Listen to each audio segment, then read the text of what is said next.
So we'd like to introduce Deborah Hall from Centum Mortgages over in Midland. Deborah has been in the real estate industry for over 32 years now. She's a personal friend and colleague and our trusted mortgage specialist in the area. She's also a mother, a wife, and a grandma. And wow, you rock the grandma role. At such a young age. I'm a nan. Welcome, Deborah. Yeah. Nice to have you today with us. Thank you very much. What a sweet intro.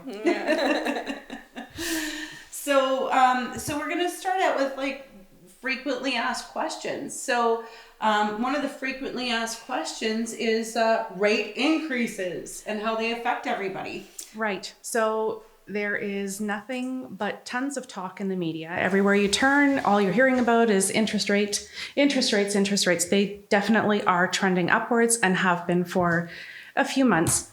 As far as qualification goes, it doesn't really change things unless you're looking at whether you are going fixed or variable. The qualifying rate is 5.25%. However, that being said, the ruling is actually it's 5.25% or the contract rate plus 2%. So if we are qualifying on a fixed rate, with fixed rates now being more around the 4% range, we're now having to qualify buyers or anybody who's doing a refinance around 6%. If they're going with a variable rate, we're still able to qualify them at the 5.25. Now, sorry to interrupt you right there, because people, there's variable rate, there's fixed rates, people really don't know the difference. Can you tell us a little bit more about that? I know I have variable rate, and you always told me to stick with it for now, so I think public need to know what is the difference, right? Definitely. So a variable rate is assessed on the prime rate. So whenever the prime rate goes up or down, your variable rate will go up or down. So typically you get, the rate is set for the term of the mortgage at prime, let's say prime minus 1% or prime minus 0.5%. So if the prime rate goes up, your rate goes up. Mm-hmm. If the prime goes down, your rate goes down. Whereas a fixed rate mortgage, you are assessed the rate and it stays the same for the term of the entire mortgage. Well, Deb, nowadays with so many options for mortgages and this fear of mortgage rates going up, people are really confused. Do they really need to lock their mortgages or go still with variable rate? My mortgage is at variable rate, and I always take your advice. You always you told me to stick with it. So has anything changed in that regard? I still recommend variable. Historically speaking, the variable mortgage has always been the less costly when it comes to interest. For instance, right now to go into a fixed rate, you're getting in the high 3s to low 4s. A variable, you're getting prime, sometimes prime minus 0.90, sometimes prime minus 0.55, depending on the mortgage product you're going after. So right now, prime is at 3.2. So if you deduct the 0.90 off of that, or even half the point, you're still down in the 2s. Absolutely. When somebody goes with a variable rate mortgage, they do have the option of locking in at the lender's then fixed rate, should they choose to, or if they feel that they're getting nervous with the rates going up. Mm-hmm. However, I read an article just last week that there is speculation that our fixed rates over the next few quarters may be up into the 7% range. Oh my. So, I still do believe that I don't think prime's going to go that high. So if you're looking at a variable mortgage and you have a discount coming off of that, you're still not going to be up as high as what the fixed rates are at. So if the variable rates let's say it keeps growing, people can still lock the mortgages if they decide to do so. Some people are nervous about it, which is very normal nowadays, right? So they can still have that option. They absolutely can. Yes. That's important. Yeah, it is definitely important. Also, a perk of a variable mortgage is if, say, 3 years into your 5-year term, you feel that you want to sell your home or you've come into some kind of situation where you might want to refinance, a variable rate mortgage always only carries a penalty to break the mortgage of 3 months interest versus the interest rate differential, which can be calculated many different ways depending on the lender. But when you hear of these, crazy penalties of $20,000, $30,000, that's using the interest rate differential on a fixed rate mortgage. That's interesting. Yeah. One more thing maybe I'd like to interject is Sure. when people are getting concerned with the prime rate increasing, a rule of thumb is if the prime rate increases by 1/4%, basically you're looking at about $12.50 a month per $100,000 of So mortgage. it's not a huge, crazy. Our last increase was an aggressive one. It was 0.5%. The Bank of Canada, that was 3 weeks ago or so. And that means basically a $25 to $26 increase per month per $100,000 of mortgage. So these increases, although they're being talked about very much in the media, they're not huge. On a monthly. Borrowing money is still cheap when we. Borrowing money is very cheap. Plain English. Right. When you look at, people having auto payments that are fixed at 12-13% or paying 28% on credit cards, mortgage rates, although they're a hot topic, they're still relatively low. Perfect. So recently in our area, we've been dealing with many bidding wars. And that's a very hot topic nowadays because government is introducing maybe a change starting next year. But in our area right now, we're still facing bidding wars almost every day. So with that said, a lot of buyers are going into the offers with no conditions. One of them, a big one, is financing. So what we need to clarify in this case is, the risks that people are taking when they're going in firm. We know our obligations as realtors, but you are the person to talk about going in without financing clause and the risks of it. Yes. So we've had this discussion in the past. I tell my clients, realtors who are pushing you to go in firm, they're doing their best job to negotiate for you. They are doing what they feel you need to do to get the property, to win that bidding war.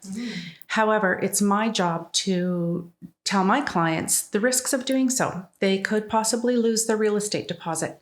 They could possibly get sued for damages if they can't attract if they can't close and they can't, and the seller can't attract the same price that they had agreed to pay, then it's my job to advise them of the risks. And in the discussion we've had before, I know that you all advise your buyers of the same thing. So ultimately, I think it's up to the buyer to make an educated decision whether they're willing to take that risk or not. If they decide to take that risk, they might want to make sure that they have a backup plan, that they have friends or family or somebody who can help them come up with some money. Well, that's the thing that happens all the time. We call you and say, Deb, can they go in firm? Right? Yeah. So basically, in my industry, being in the mortgage brokering world, I do have the ability to come up with alternative financing for people who have got themselves into some kind of hot water in a purchase. However, that does mean a much larger down payment than the 5% they may have been hoping to go in with. So that would be less risky. Right. Yeah. So, if you're going to do it, you might want to make sure, when I say you're going to do it, if a buyer is wanting to go in firm, they should definitely make sure that they have a plan B should something fall apart. And I think too, what I usually explain to my clients is that you have to do the risk assessment. Is your risk high or is your risk low? And like you said, you have to have a plan B. Right. You have to have something.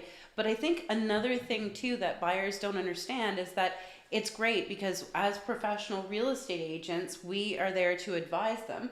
But we also work hand in hand with mortgage brokers, with their mortgage broker that they're working with. And I think it's so important that they that they make that phone call. And like Debbie, you don't work 9 to 5. You work 7 days a week, all hours of the day. So your clients can call you as soon as they know that they want to go into competition for a property.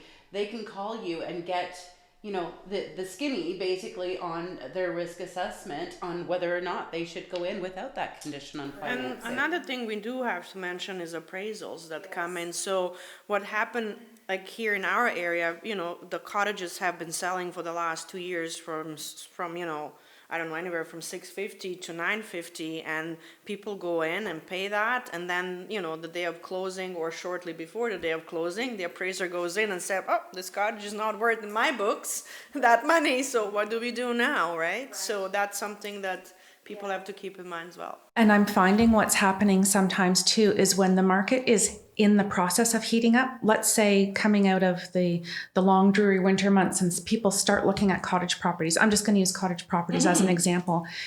When an appraiser does do the appraisal, oftentimes they're looking at comparables that sold 30, 60, 90 days before. And the right? change in that and time. the change in that time based on bidding wars that are happening. Absolutely. All of a sudden, you may, your appraisal may come in $50,000 to $100,000 less than what you have agreed to buy the property for, because those comparables possibly were negotiated. The sales were negotiated, like I say, 30, 60, 90 days before, but appraisers need to use closed sales. What it closed, That's not right. what actually just sold, Yeah. Well, that's interesting, because then they better have a plan B. They need to have a plan B, because all of a sudden the down payment that they were planning on putting down needs to be increased. If they've gone in firm, they now need to come up with the difference between what they've purchased the property for and what it appraised at. Now, also what's been going on, and Danielle and I had clients, long-term clients that actually sold their properties last year because there was an opportunity to cash in, and they actually moved to East Coast. So there's a lot of people who are looking to invest or actually move and as a primary residence in East Coast. So you probably have clients like that as well. We have a mutual client. Well, there you go. That's right, Peter. Yes. He was wonderful, by the way, too. So I don't know if all of the eastern provinces are going to follow suit, but Nova Scotia has put 5% land transfer tax tacked onto their regular land transfer tax for anybody out of province who's purchasing a property within Nova Scotia, as long as they don't plan on living there within the next 6 months.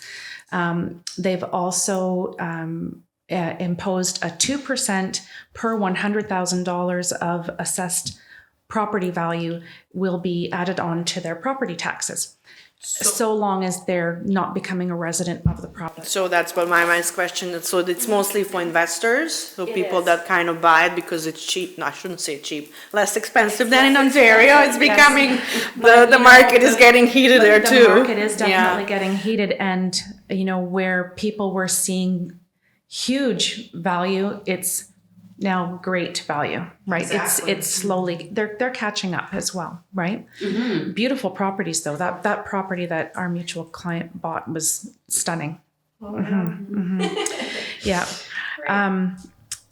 A side note to that, these fees and taxes don't apply if you're buying a property that has 3 units or more, or if you plan to rent to a citizen of Nova Scotia. Oh, that's good. So it's still there is some hope for investors to get in without paying the and high I don't know, taxes. if we're going to see New Brunswick and Newfoundland come up with the same type rules, but Well, we have friends. We have friends in Halifax, and their market is exploding like It's ours. heating up. So it's That's right. probably going to affect. it's other very areas as similar well. to many of our local people wanting to move north. And now we're starting to see the Northern Ontario pricing go up as well. Yeah. Well, this is really interesting, and we've only kind of touched topics because every situation is different. Every buyer has a different situation, and that's where it's really important that you're one of the first phone calls before they even start looking at Debbie houses. should be a first phone call. Yes, exactly, because they need to know all of these things, and everybody's personal situation is different in relation to what interest rates, what their best package is to look at. Absolutely. My most disliked question is, "Hi, what's your best rate?"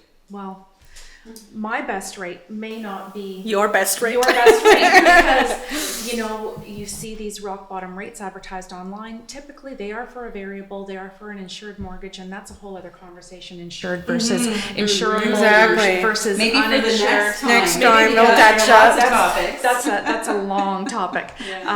But yeah, when somebody says, what's your best rate? Well, my job is to get you the best rate for your situation, which also turns into the best product for your situation, because the best rate is not always in your best interest, right? Yeah. No pun intended. No pun intended. Totally intended, but no pun intended. Yeah. And another topic I meant to bring up while we were speaking was, I really like when I'm working with realtors and they do have clients who are offering on a property, whether or not they're offering conditionally or firm, is that maybe they send me the MLS listing so that I can kind of review it a little bit in advance and see if there's anything that jumps out at me that may be an issue, more so when they're going in firm. Absolutely. Right? Yeah. That's a great suggestion. Not that I'm the expert on the property, but oftentimes I might see little things that are red flags that could be a problem with getting. You've been in the industry for over 30 years. I think you can call yourself an expert. But the other thing too, and I mentioned it before, was that it's so important for us to have such a good relationship with you and with any other mortgage broker that our clients are dealing with, because we both have our certain expertise, but they go together. Absolutely. They're not separate. Absolutely. We do have to work together in the client's best interest. There's Yes. that pun again. But it's definitely true. And I usually do ask my clients up front whether they've been referred by realtors or whether they've come to me first and then choose a realtor.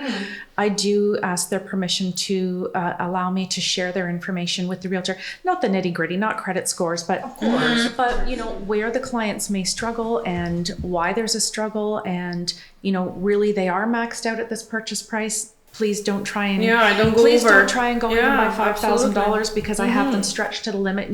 Those are important conversations that we need to have amongst each other. So Absolutely. I definitely have that conversation with my client in advance. Perfect. Awesome. Well, thank you so much for coming. Thanks for having me. It was fun. No problem. Well, now you know who to call. Yeah. You need mortgages, right? Yes, exactly. Call the person we trust. Well, thank you. That was very nice. So we're so happy to have Deborah here. Her name is Deborah Hall. If you have any questions and you want to reach out to Deborah, how can they reach out to you? They can call or text anytime, 705-543-1503.